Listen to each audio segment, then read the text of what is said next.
I'm going to talk about interest rates and jobs because we hear in the news every day that as long as the Federal Reserve can lower interest rates, we're going to have more employment, right?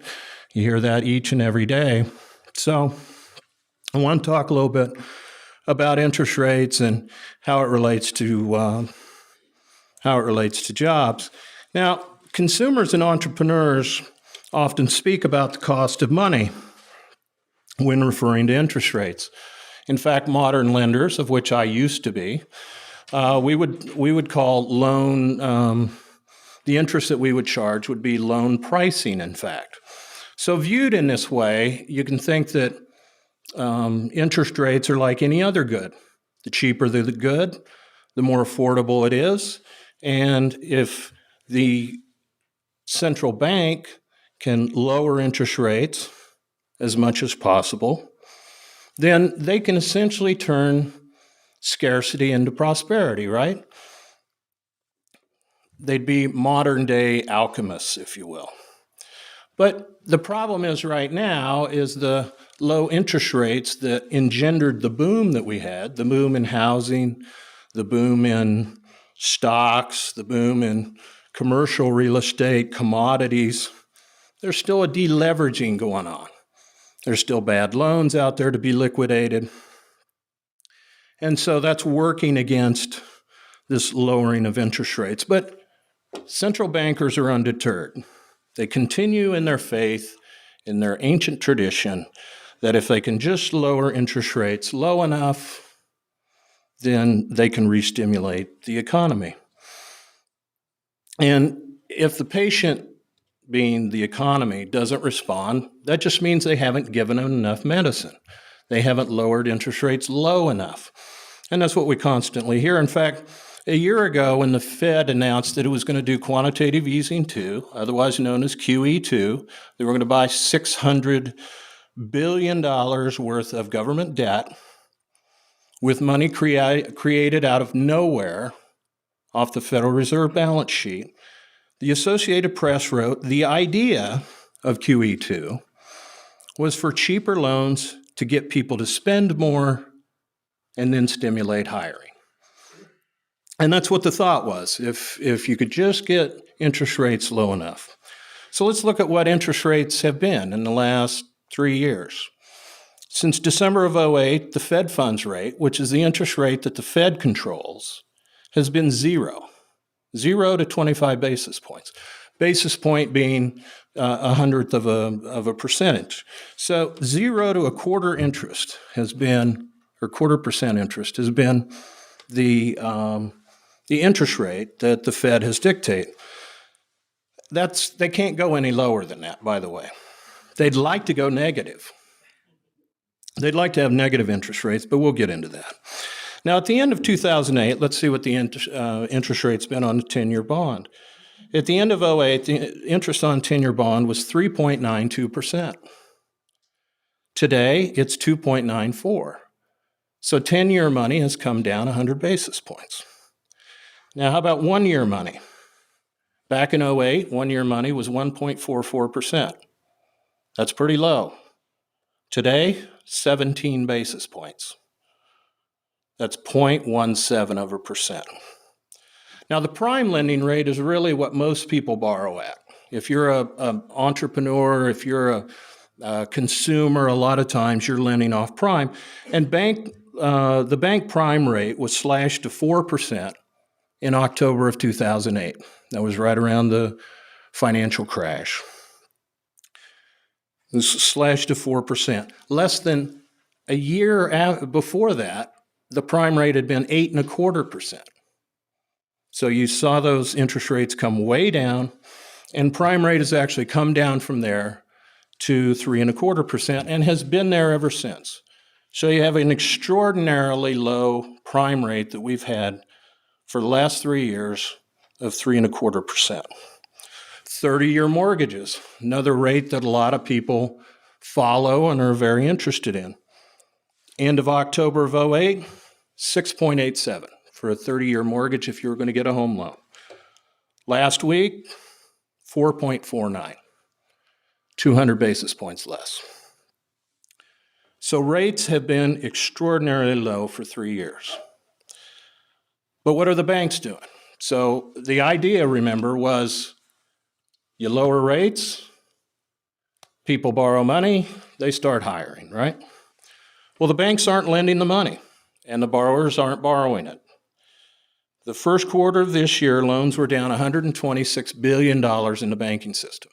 That was a drop of about 2%, and that was the largest drop in bank lending in the 28 years that those figures have been kept. So despite these low rates that have been pushed down by the central bank, banks aren't lending the money. And while the interest rates have fallen, unemployment has actually risen. In October of 2008, the unemployment rate was 6.1%. What is it today? It's over 9%. It's been as high as 10, but it lingers at about 9%. And if you count discouraged workers, if you count workers that have to work part-time because they can't find a full-time job, that number is actually 15%. And if you follow John Williams at shadowstats.com, who actually tracks unemployment the way it used to be calculated, the unemployment rate is actually over 20%. So we have a lot of people unemployed still. The other thing we have a lot of people on is something called SNAP. Don't know if you guys have heard of SNAP, but you may have heard of food stamps. What used to be food stamps is now SNAP, the Supplemental Nutrition Assistance Program. The government likes acronyms, don't it? It's you guys probably run into a few acronyms in your business, right? So we have 44 million people in the United States on SNAP. That is an all-time record. It grows by double digits each and every month. So if you go back to the original premise that if you cut rates, bankers will lend, people will be hired, it's all fallen apart. In fact, this rate cutting hasn't stabilized anything other than dependence on the government. And at the same time, while the folks at the Bureau of Labor Statistics, and those are the people that keep inflation stats, they say that price inflation is running about 3.57%. Now, that's high enough in itself. But again, John Williams, who calculates CPI the way it used to be before all these hedonic adjustments during the Boston Commission back in the mid and late 90s, he says that consumer prices are actually rising at 11%. And I think anybody that has to go shop for groceries, gas, insurance, anything like that will agree that prices continue to go up even though the government says it's not going up. So what we have is we have all this money, all this government stimulus, but no growth and no jobs to show for it. We only have high prices, even though the government says we don't have any high prices. So why is this? I mean, the Keynesians, when I say Mark is going to talk about Keynesian economics, I assume, in the next section here, but the Keynesians' view is that you can manage the economy through central bank engineering, and they're undeterred in their belief that these low rates will put people back to work. It'll solve all of America's economic woes or whatever country you may be in. And the reason is Keynes believed that the rate of interest is, quote, the reward for parting with liquidity for a specific period. He believed it was a measure of the unwillingness of those who possess money to part with their liquid control over it. And essentially, he saw interest as a reward for not spending your money.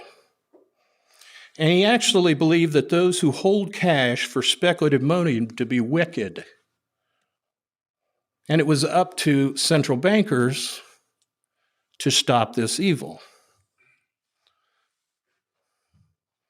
Keynes thought that money would be barren as a store of wealth while investments yielded returns. In fact, he wrote, quote, "Why should anyone outside a lunatic asylum wish to use money as a store of wealth?" Now imagine that. I mean, that's what Keynes is saying is when you put your money in a savings account, you don't buy stocks, you don't buy bonds, you're just holding it. He thinks that you should be in an insane asylum if you're doing that. And Keynesians are the ones who are controlling monetary policy in Washington. Now, if liquidity preference, by the way, determine the rate of interest rates, rates, by the way, would be lowest during the recovery. And at the peak of booms, that's when confidence would be high, and everyone would be seeking to trade their liquidity for investments and things. But actually, as Harry Hazlitt writes, it's precisely in the recovery and at the peak of the boom that short-term interest rates are highest. Now, what do the Keynesians leave out? What the Keynesians leave out is time.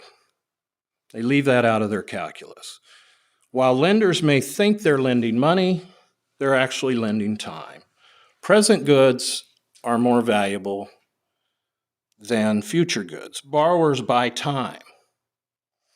Henry Hazlitt reminds us that the old word for interest used to be usury. You probably are all familiar with the term usury, and it has a very negative connotation of very high interest rates, usury laws that are put in place in some states where you can't charge interest over a certain amount.